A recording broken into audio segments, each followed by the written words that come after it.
Operation Sindoor సంబంధించి పార్లమెంట్లో చర్చ జరుగుతున్న సందర్భంగా నేను దాన్ని వాయిదా వేసుకోవడం జరిగింది. తిరిగి నోటీస్ ఇచ్చింది కాబట్టి ఈరోజు సిట్ అధికారుల ముందు హాజరు కావడం జరిగింది. తెలంగాణ రాష్ట్రంలో కేసీఆర్ గారి ప్రభుత్వంలో మన ప్రభుత్వం ఉన్నప్పుడు తెలంగాణ రాష్ట్రంలో అత్యధికంగా నా ఫోన్ కాల్ని మాత్రమే టాప్ చేశారు. నా ఫోన్ కాల్ని టాప్ చేశారు అత్యధికంగా. ప్రతి క్షణం, ప్రతి సెకండ్, ప్రతిసారి కూడా ప్రతి విషయంలో కూడా నా ఫోన్ ట్యాప్ చేయడము నిజంగా ఇలా చూపించిన అధికారులు చూపించకనే షాకు గురైన. అనేక విషయాలు వారు చూపెట్టినాకనే షాకు గురైన.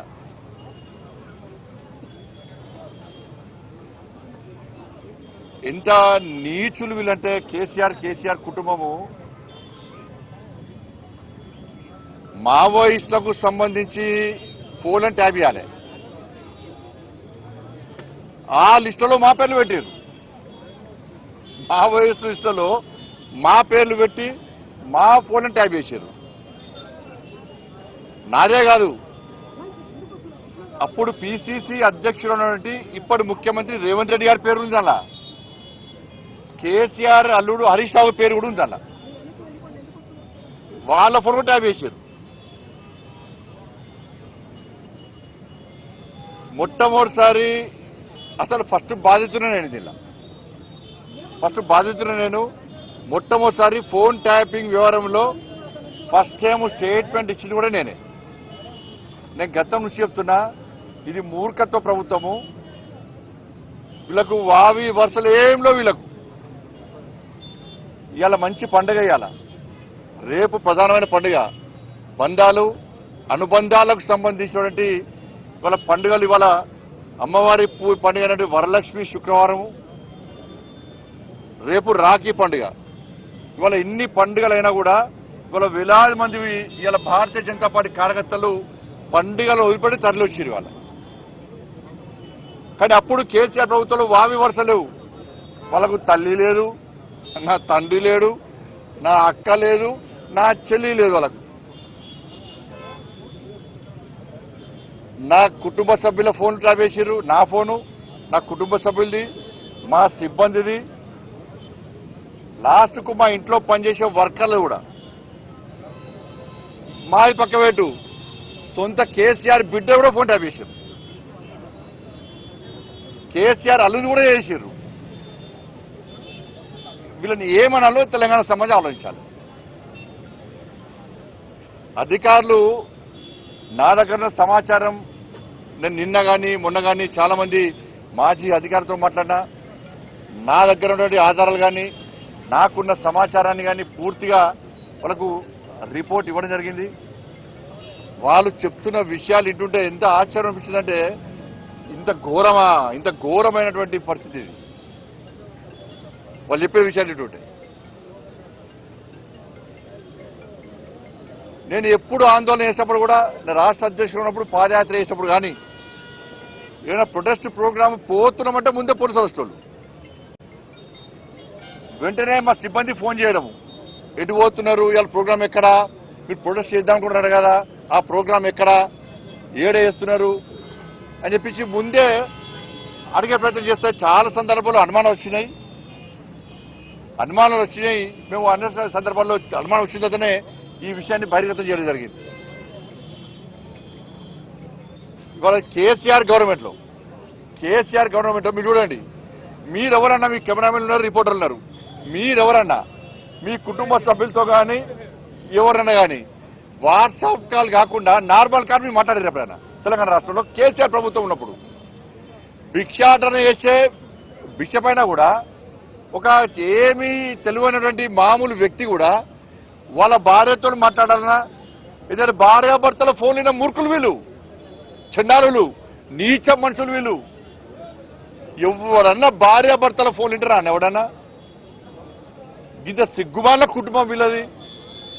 కేసీఆర్ కొడుకైతే దరిద్రులు వీళ్ళు.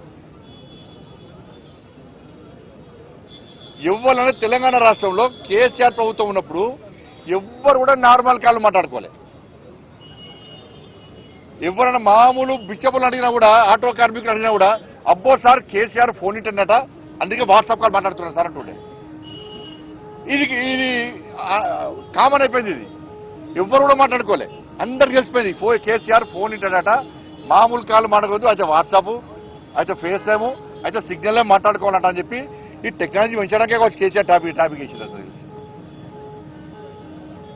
అంటే ఇంత ఘోరమైన పరిస్థితి ఆ రోజు కేసీఆర్ ప్రభుత్వ హయాంలో ఉండే. మావోయిస్టుల ఫోన్ల లిస్టులో మా పేర్లు పెట్టి ఫోన్ ట్యాప్ చేశారు. అసలు ఎస్ఐబి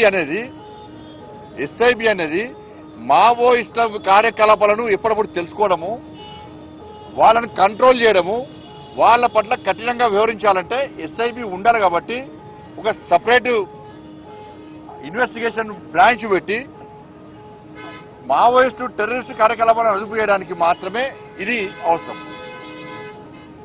దాన్ని పెట్టుకొని వీళ్ళు ఏది పడుతుంది ఫోన్ ట్యాప్ చేయడమే. వేలాది ఫోన్లు, ఆ లిస్ట్ చూస్తే నేను ఆశ్చర్యపోయినా. వేలాది ఫోన్లు, ఢిల్లీ నుంచి నాకు వచ్చిన ఫోన్లు, మా పిఎల్ఏకి వచ్చిన ఫోన్లు, మా డ్రైవర్కి వచ్చిన ఫోన్లు, మా సిబ్బందికి వచ్చిన ఫోన్లు అన్నీ కూడా లిస్టు మొత్తం ఉంది. ఆడ మొత్తం లిస్ట్ ఉన్నది.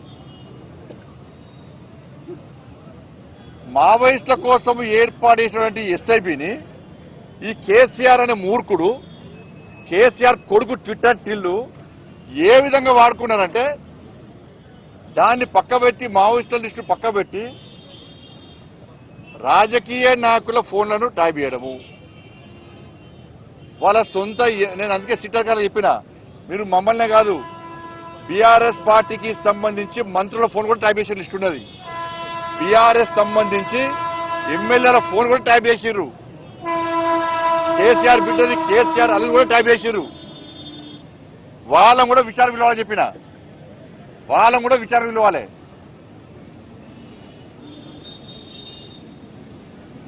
కాబట్టి ఇవన్నీ ఎస్ఐబి అనేది దీనికోసం ప్రారంభించబడింది. వాళ్ళ ఆ ఎస్ఐబిని ఈ కేసీఆర్ అనే మూర్ఖుడు, కేసీఆర్ కొడుకు వాళ్ళ సొంత లావాదేవీల కోసము, సొంత అవసరాల కోసము దాన్ని ఒక అడ్డాగా మార్చింది. ఎస్ఐబిని ఒక అడ్డాగా మార్చి రాజకీయ నాయకుల, మాలాంటి రాజకీయ నాయకుల ఫోన్లు ట్యాప్ చేయడము, వ్యాపారస్తుల ఫోన్ ట్యాప్ చేయడము, అడ్వకేట్ల ఫోన్ ట్యాప్ చేయడము, సినిమాల ఫోన్లు ట్యాప్ చేయడము. ఇంతకన్నా ఘోరమైన ఇంకోటి, ఉస్మానియా యూనివర్సిటీకి సంబంధించి ప్రొఫెసర్ల ఫోన్ కూడా ట్యాప్ చేశారు. ప్రొఫెసర్లది వాళ్ళ కూడా స్టేట్మెంట్ రికార్డ్ చేశారు. వాళ్ళ స్టేట్మెంట్ రికార్డ్ చేశారు. నేను గ్రూప్ 1 ఎగ్జామ్ సంబంధించి పేపర్ లీకేజ్ సంబంధించి ఫైట్ చేస్తుంటే ఆ రోజు అరెస్ట్ చేశాను. నేను ముందుగానే పోలీసులు మా ఇంటికి వచ్చి నువ్వు పోతున్నావు అని చెప్పని. నీకెట్లా చేస్తుంటే సమాధానం లేదు. ఇక ఇంతకంటే ఘోరం ఇంకో అసలు విషయం ఏంటంటే, ఇంకా ఆశ్చర్యకరమైన విషయం ఏంటంటే, టీఎస్పీఎస్సీ పేపర్ లీకేజ్ కేసును విచారిస్తున్న జడ్జి ఫోన్ కూడా ట్యాప్ చేశారు. హైకోర్టు జడ్జి ఫోన్ కూడా ట్యాప్ చేశారు. టీఎస్పీఎస్సీ పేపర్ లీకేజ్ విషయంలో విచారణ చేస్తున్న హైకోర్టు జడ్జి ఫోన్ కూడా, జడ్జి గారి ఫోన్ కూడా వీళ్ళు ట్యాప్ చేశారు. ఇప్పుడున్న ముఖ్యమంత్రి గారు కూడా ట్యాప్ చేశారు అప్పటికి. ఇది దీంతో పాటు అనేక లావాదేవీలకు సంబంధించి వీళ్ళు దీన్ని లబ్ధి పొందుతున్నారు. అసలు ఈ ప్రభాకర్ రావు అంటోడు, ఈ రాధాకిషోర్ పెద్ద లఫంగాలు వీళ్ళిద్దరు ఫాల్తుగాలు వీళ్ళిద్దరు. నేను ఈ భాష మాట్లాడుతూ నాకే సిగ్గనిపిస్తున్నది. వాళ్ళు చేసిన భాగవతం లోపల వాళ్ళు చెప్తుంటే వీళ్ళను సమాజం క్షమించదు. వీళ్ళకు ఉరిశిక్ష చేస్తే ఒక్కసారి చచ్చిపోతారు. ఉరిశిక్ష చేతి వీళ్ళు క్షణం ఆ రోజు నేను కానీ, మా పార్టీ కార్యకర్తలు కానీ, మా నాయకులు కానీ, ఇతర పార్టీ నాయకులను ఎంత క్షోభకు గురి చేసారో ఈ ఫాల్తుగాళ్ళు ఇద్దరు ఎంత క్షోభకు గురి చేసారో వాళ్ళు చెప్తుంటే, విషయాలు చెప్తుంటే నిజంగానే షాక్ గురైనా. ఆశ్చర్యం అనిపించింది. గింత నీచులా వీళ్ళు, గింత ఫాల్తుగాళ్ళ వీళ్ళని వేసింది రేవంత్ రెడ్డి ప్రభుత్వం రాగానే కథం ఒకడు అమెరికా వీకిండు, ఇంకో అరెస్ట్ చేయడానికి గిన్ని సంవత్సరాలు పట్టింది. కాపాడే ప్రయత్నం రేవంత్ రెడ్డి ప్రభుత్వం చేస్తున్నది. అలా ఇవాళ ఈ ఎస్ఐబి ఏం చేసిందంటే, నేను మళ్ళీ చెప్తున్నా, కేవలం ఈ ఫోన్ ట్యాపింగ్ రాజకీయ నాయకుల యొక్క వ్యవహారాలు తెచ్చుకోవడం, వాళ్ళని అడ్డుకునే ప్రయత్నం చేయడం అనుగొక్క ప్రయత్నం చేయడంతో పాటు చాలా మంది వ్యాపారస్తుల ఫోన్ కూడా ట్యాప్ చేశారు వీళ్ళు. వాళ్ళ లావాదేవీలు, వాళ్ళ బిజినెస్ ట్రాన్సాక్షన్స్ కానీ, వాళ్ళ బిజినెస్ సంబంధించి అన్ని రహస్యాలు తెచ్చుకొని ఫోన్ చేసి, కేసీఆర్ కొడుకు ఫోన్ చేసి వాళ్ళని బ్లాక్ మెయిల్ చేసి వేల కోట్ల రూపాయలు దొబ్బిపోయారంటే గిరే ఫోన్ ట్యాపింగ్ కావాలని. ఇలా నేను అడుగుతున్నా, ఇవాళ రేవంత్ రెడ్డి గారి ప్రభుత్వాన్ని,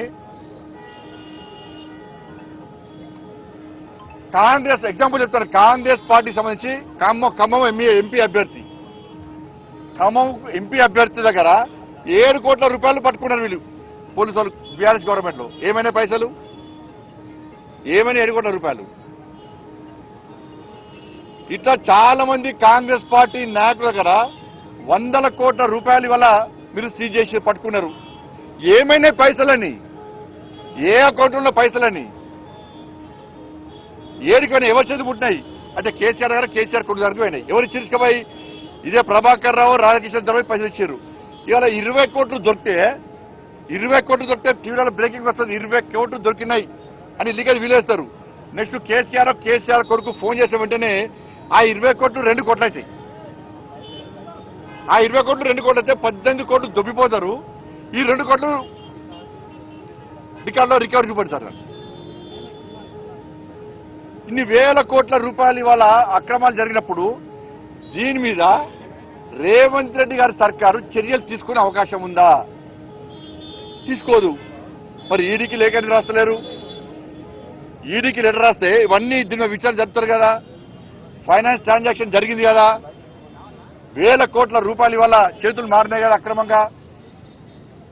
ఇవాళ నేను అడుగుతున్న సిట్ అధికారులు చాలా మంచి ఆఫీసర్లు. ఈ ఇద్దరి అధికారుల మీద మాకు ఏం వ్యతిరేకత లేదు. ఇద్దరు చాలా నిజాయితీ గల ఆఫీసర్లు, మంచి పేరుంది. కానీ మాకు ఉన్న అనుమానం వల్ల ఈ రేవంత్ రెడ్డి గారి సర్కార్ మీద మాత్రమే అనుమానం. సంవత్సరమే వేల ఫోన్లు ట్యాప్ చేసినట్టు ఆధారాలు దొరికినాయి. మీకు ఎన్ని సంవత్సరాలు వస్తారు దీన్ని? ఇక ఎన్ని సంవత్సరాలు వస్తారు దీన్ని? కమిషన్లు ఇస్తారా, టైం పాస్ చేస్తారా? కమిషన్లు రిపోర్ట్ ఇచ్చాక ఎవరు చెల్లించుకోలేదా? ఇన్ని సంవత్సరాలకి, సంవత్సరం దాటింది, ఏ ఒక్క రాజకీయ నాయకుల మీద అరెస్ట్ చేసిరా మీరు? కేసీఆర్ గారిని, కేసీఆర్ కుటుంబం మీద చర్యలు తీసుకుని అరెస్ట్ చేసిరా ఎవరన్నా? ఎందుకంటే ఇద్దరు ఒకటే. నేను ఈ అధికారులు అడుగుతున్నా, వాళ్ళ ప్రభుత్వం అడుగుతున్నా, ముఖ్యమంత్రి గారు ఫోన్ ట్యాప్ చేశారు కదా, ముఖ్యమంత్రి గారిని పిలిచి విచారణ చేసే దమ్ము వీళ్ళకుందా, అధికారం వీళ్ళకుందా? సాక్షాత్తు జడ్జిల ఫోన్ ట్యాప్ చేశారు కదా, జడ్జిలను పిలిచి విచారణ చేసే అధికారం వీళ్ళకుందా?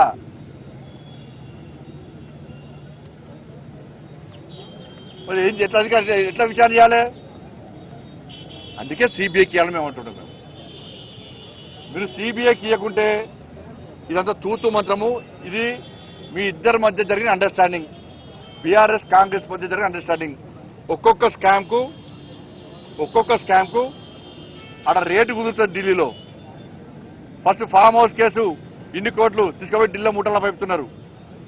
ఫోర్ ట్రాఫిక్ కేసు ఢిల్లీలో మూటలా పెడుతున్నారు. కాళేశ్వరం కేసు మూటలా పెడుతున్నారు. డ్రగ్స్ కేసు మూటలా పెడుతున్నారు. ఈడ విచారణ చేస్తానని చెప్పి వీడంటున్నారు, కమిషన్లు వేస్తున్నారు. ఈ విచారణ పూర్తి కాకముందే కేసీఆర్ సార్ ఎవరు గెలవాలి, ఎక్కడ గెలవాలో కలుస్తున్నాడు. ఢిల్లీలో కాంగ్రెస్ పార్టీ నాయకులను 100 కోట్ల రూపాయలు మూటలా పెడుతున్నారు. కాళేశ్వరం కేసీఆర్ కుటుంబానికి ఏ విధంగా ఏటీఎంగా మారిందో, ఈ కేసీఆర్ కుటుంబం చేసిన అవినీతి, కాంగ్రెస్ పార్టీ ప్రభుత్వం వేస్తున్న కమిషన్లు అన్ని కూడా ఇలా కాంగ్రెస్ పార్టీకి, ఢిల్లీ నాయకత్వానికి ఒక ఏటీఎం లెక్క మారినాయి.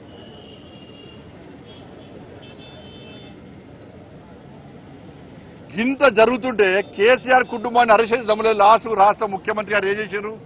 క్లీన్ చీట్ ఇచ్చేసి ఇవాళ మేము కేసీఆర్ ఏం చేయం. అదే రాష్ట్ర ముఖ్యమంత్రి గారు జైలుకి పంపినప్పుడు నీ ఫోన్, నీ కుటుంబ సభ్యుల ఫోన్ ట్యాప్ చేసిండు.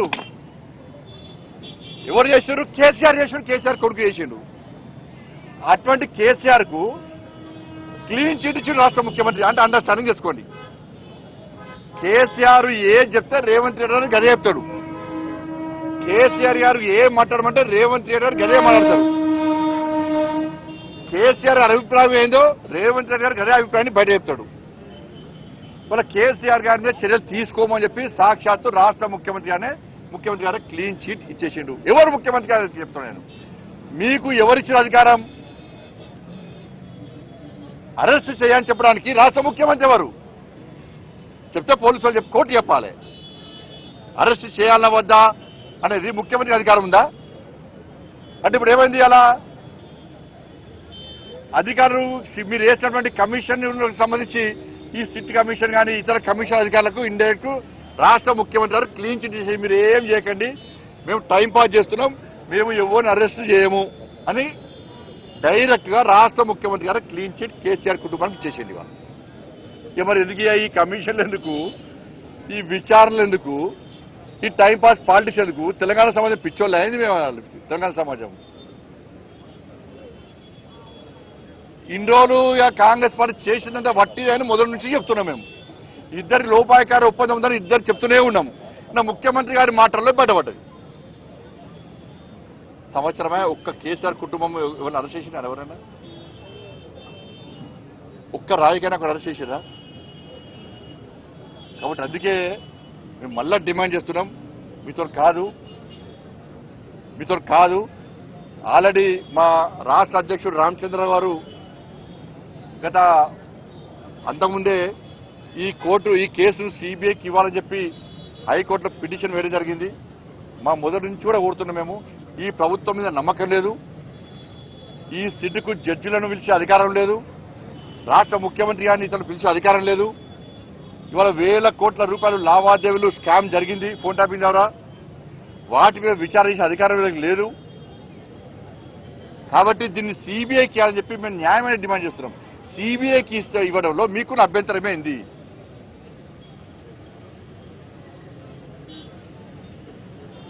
ఇలా భారతీయ జనతా పార్టీ సంబంధించి అనేక రాష్ట్రాల్లో మేము అధికారంలో, అనేక రాష్ట్రాల్లో, ఏ రాష్ట్రంలో కూడా ఏ ప్రతిపక్ష పార్టీ భారతీయ జనతా పార్టీ మీద ఫోన్ ట్యాపింగ్ చేస్తున్నారని చెప్పి ఎక్కడ ఆరోపణలు లేవు. ఒక్క తెలంగాణ రాష్ట్రంలో మాత్రమే ఉన్నాయి. ఇది ఎందుకు చెప్తున్నా అంటే, కాంగ్రెస్ వాళ్ళు మీ రాష్ట్రంలో లేదా అంటే, ఏ రాష్ట్రం జరిగింది? బీజేపీ పాలిత రాష్ట్రం. ఒక రాష్ట్రం పేరు దట్ ఈస్ బీజేపీ.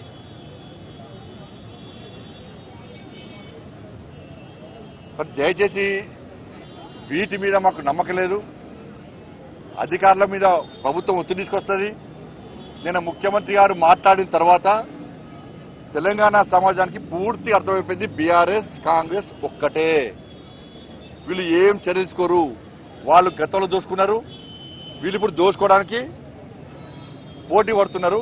కాబట్టి వీళ్ళ మీద వాళ్ళు విచారణ జరపరు, వాళ్ళ మీద వీళ్ళు విచారణ జరపరు. కాబట్టి సిబిఐకి అని చెప్పి భారతీయ జనతా పార్టీ డిమాండ్ చేస్తున్నది. ఇవాళ ఏదైతే ఎస్ఐబి సంబంధించి ఉన్నదో, మన చాలా మంది ఎస్ఐబిలో అధికారులు గతంలో బీఆర్ఎస్ పార్టీ ప్రభుత్వం రాకముందు అనేక మంది ఎస్ఐబిలో అధికారులు నక్సల్స్ విషయంలో ప్రాణత్యాగం చేశారు. చాలా మంది అమరులైన వాళ్ళు బలిదానం అయిపోయారు. అటువంటి ఎస్ఐబిలో ఈ ప్రభాకర్ రావు అంటే రిటైర్మెంట్ అయిపోయింది. అది అయిపోయినాక డిఓటి టెలికాం డిపార్ట్మెంట్ సంబంధించి అధికారులు క్వశ్చన్ చేసిండ్రు ఎవరిని? బీఆర్ఎస్ పార్టీ ప్రభుత్వాన్ని. అరే ప్రభాకర్ రావు అంటే రిటైర్మెంట్ అయిపోయాడు, అటువంటి వ్యక్తిని ఎస్ఐబిలో మీరు ఏ విధంగా మీరు పెడతారు? చాలా రహస్యాలు మేము ఇలా రికార్డ్ చేయాల్సి వస్తుంది. మావోయిస్టులకు సంబంధించి ఎట్లా పెడతారు అంటే, ఈ రాష్ట్ర ముఖ్యమంత్రి ఏం రాసింది తెలుసా? ఈయన ఐజీ అని రాసి రిప్లై ఇచ్చాడు. ఐజీ తప్పుడు రిప్లై ఇచ్చింది ఈయన కేసీఆర్. హోంశాఖ ఏం చెప్తున్నది? ప్రతి జనవరి నెలలో, ప్రతి జూలై మంత్లో, ఈ 2 నెలల్లో ఏవైతే రికార్డ్ చేసిరో వాటిని వెంటనే డిలీట్ చేయాలి. ఏవైతే ఆధారాలు ఉన్నాయో వాటన్నిటి ధ్వంసం చేయాలని చెప్పి జూలై జనవరి నెలలో చేయాలని చెప్పి హోంశాఖ ఖచ్చితమైన ఆదేశాలు జారీ చేసింది. వాటిని ఏవి కూడా కేసీఆర్ ప్రభుత్వం పాటించలేదు. కాబట్టి ఇవన్నీ కూడా కేంద్రము కరెక్ట్ విచారణ చేస్తే ఇవన్నీ బయటకు వచ్చే అవకాశాలు ఉన్నాయి. టెలికాం సంబంధించి కానీ, ఈడీకి సంబంధించి కానీ, ఫైనాన్స్ సంబంధించి కానీ, ఇవన్నీ కూడా కేంద్రం ఆధీనంలోకి వస్తాయి. కాబట్టి కేంద్రానికి ఇలా సిబిఐకి విచారణ చేస్తే ఇవన్నీ విషయాలు బయటకు వస్తాయి. కాబట్టి 5 నిమిషాలు బయటకు వస్తే కేసీఆర్ కుటుంబం యొక్క బండారం బయటపడుతుంది, అప్పుడు చర్యలు తీసుకోవచ్చు అని చెప్పి మేమంటుంటే చర్యలే తీసుకోమని చెప్పి రేవంత్ రెడ్డి గారు సర్కార్ అంటుంటే ఇక్కడ తెలంగాణ సమాజం ఆలోచించాల్సిందని కోరుతా ఉన్నాం. ధన్యవాదాలు సార్. అలా లోపల జరిగిన విషయాలు బయట చెప్పొద్దు. సిట్టికి సంబంధించి నా దగ్గర ఆధారాలు కానీ నా దగ్గర సమాచారం పూర్తి కూడా నేను సమర్పించిన దాని కూడా విచారణ జరపాలని చెప్పి కోరాను నేను.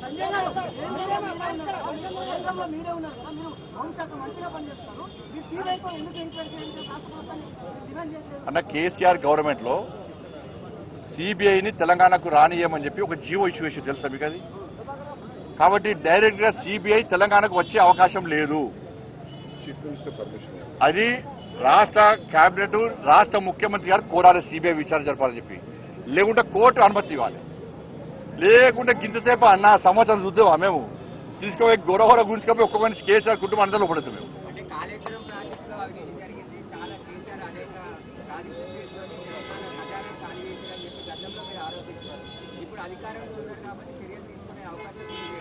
ఏం చర్యలు తీసుకున్నాం? మేము ఆల్రెడీ విజిలెన్స్ పొడిచి దాని మీద రాష్ట్ర ప్రభుత్వం చర్యలు తీసుకోవాలి. ఏం చేస్తుంది రాష్ట్ర ప్రభుత్వము? మళ్ళీ అసెంబ్లీ పెడతారు. అసెంబ్లీ ఎందుకు పెట్టాలి? క్యాబినెట్ లో చర్చించారు, అసెంబ్లీ ఎందుకు పెట్టాలి? మళ్ళీ విలువలు అనుకుంటారు, తనుకొని చేస్తారు, మళ్ళీ ఒక సినిమా చూపడతారు, మళ్ళీ సంవత్సరం టైంపాస్. మళ్ళీ ఢిల్లీ పోతాడు, మళ్ళీ మూటలు వెళ్తారు, వచ్చేస్తారు. అన్న ఇప్పుడు గిన్ని ఆరోపణలు రాష్ట్ర ముఖ్యమంత్రి గారు ఇప్పుడు రేవంత్ రెడ్డి గారు ఆయన అధికారం లేనప్పుడు ఏమన్నాడు? మేము అధికారంలోకి వచ్చిన వెంటనే డ్రగ్స్ కేసు బయట తీస్తాం, ఫామ్ హౌస్ కేసు బయట తీస్తాం, ఫోన్ ట్యాపింగ్ కేసు బయట తీస్తాం, కాళేశ్వరం కేసు బయట తీస్తాం, ఫార్ములా ఈ కేసు బయట తీస్తాం. ఇవన్నీ చెప్పే ఏమే సంవత్సరం ఒక్క కేసీఆర్ కుటుంబాన్ని ఒక్కరు అరెస్ట్ పోనీ తెలంగాణ సమాజం మొత్తము అరెస్ట్ చేస్తారు కావచ్చు అని కళ్ళకు చూస్తున్నారు. లాస్ట్కు ముఖ్యమంత్రి క్లీన్ చేసేయండి. ఎక్కడి అరెస్ట్లుగా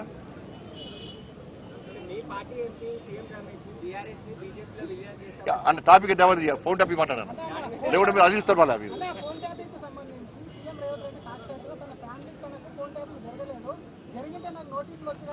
నేను ఇల్లేను, నేను ఎక్కడ చూడలే ముఖ్యమంత్రి గారు ఫోన్ ట్యాపింగ్ జరగలేదు, నాకు జరగలేదు అన్న విషయం నాకు ఇప్పుడు చూడలేదు. నేను ముఖ్యమంత్రి గారు ఫోన్ ట్యాపింగ్ జరిగి చాలా సందర్భంలో చెప్పిండు, అధికారులు కూడా రికార్డు ఉన్నది. ముఖ్యమంత్రి గారికి పక్క నోటీసులు ఇవ్వాలి వీళ్ళు. నేను మళ్ళీ చెప్తున్నా, ముఖ్యమంత్రి గారికి కూడా నోటీసులు ఇవ్వాలి, ముఖ్యమంత్రి గారు కూడా వచ్చి సమాధానం చెప్పాలి, 100% చెప్పాలి ముఖ్యమంత్రి గారు.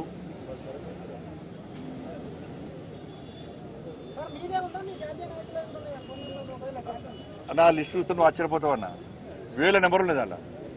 ఇక కేసీఆర్ అంటానికి కేసీఆర్ కొడుకు ట్విట్టర్ తినడానికి ఏం పని లేదు, ఇదే పని వాళ్ళకి ఏం పని లేదు. అన్ని ఉన్న పని వారు ఈ 11 సంవత్సరాలు సాధించింది ఏంటి అంటే 1000 కోట్ల రూపాయలు వ్యాపారస్తులై రాజకీయ నాయకులే అన్ని ఎలక్షన్ కూడా పట్టుకున్న పైసలు గీసలు అన్ని దుబ్బిపోయి వ్యాపారస్తులు బ్లాక్ మెయిల్ చేసి పైసలు దుబ్బిపోయి అదే సొంత చెల్లెది ఫోన్ ట్యాప్ చేస్తారా అన్న, బిడ్డ చేస్తారా అన్న, ఎవడన్నా అల్లుంది చేస్తారా ఎవడన్నా? అక్కడ కాంది ఎవరిది? కేసీఆర్ గారిది. కేసీఆర్ కొడుకు ట్విట్టర్ టిల్లుది. కేసీఆర్ అల్లుందాయా? అల్లు కొడుకు సంతోష్ రావు. వాళ్ళ ముగ్గురే కాదు నాకు తెలిసి, అందరి అని. బీఆర్ఎస్ పార్టీలో ఉన్న మంత్రులు అయినాయి, ఎమ్మెల్యేలు కూడా అయినాయి. బీఆర్ఎస్ పార్టీలో ఎమ్మెల్యేలు కూడా అసలు హరీష్ రావు గారు ఒక సంవత్సరం ఫోన్ వాళ్ళే, ఇప్పుడు చెప్తున్నారు వాళ్ళు సంవత్సరం ఫోన్ వాళ్ళే భయానికే. బీఆర్ఎస్ ఎమ్మెల్యేలు కూడా ఇవ్వాలి నార్మల్ కాల్ మాట్లాడుకోలే, ఫేస్ టైము అయితే సిగ్నల్ అయితే వాట్సాప్.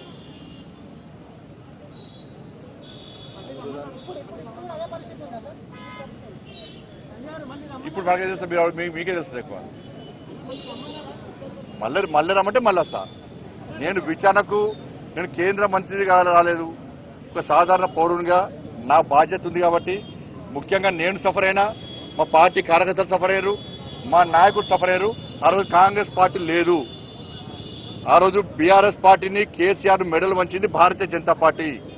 మా పార్టీ కార్యకర్తల మీద నాన్ అవైలబుల్ కేసు పెట్టిర్రు, రౌడీ షీట్లు ఓపెన్ చేసిర్రు, కమ్యూనల్ షీట్లు ఓపెన్ చేసిర్రు, లాఠీలతో కొట్టిర్రు, నిర్బంధం విధించారు మా మీద. అప్పుడు సఫర్ అయింది మేమే, కాంగ్రెస్ పార్టీ కాదు. మేము సఫర్ అయినాం, కాంగ్రెస్ పార్టీలో ఒక రేవంత్ రెడ్డి గారు మాత్రమే సఫర్ అయ్యారు. మేము ఇలా డిమాండ్ చేయడానికి వచ్చినాం. రాష్ట్ర ప్రభుత్వము చిత్తశుద్ధి నిరూపించుకోవాలంటే, రాష్ట్ర ముఖ్యమంత్రి గారు చిత్తశుద్ధి నిరూపించుకోవాలంటే మాకు ఢిల్లీకి మూటలు ముడతలేవని చెప్పి అది నిజం కావాలంటే మీరు వెంటనే సిబిఐకి ఇవ్వాలని చెప్పి డిమాండ్ చేస్తున్నాం. ధన్యవాదాలు.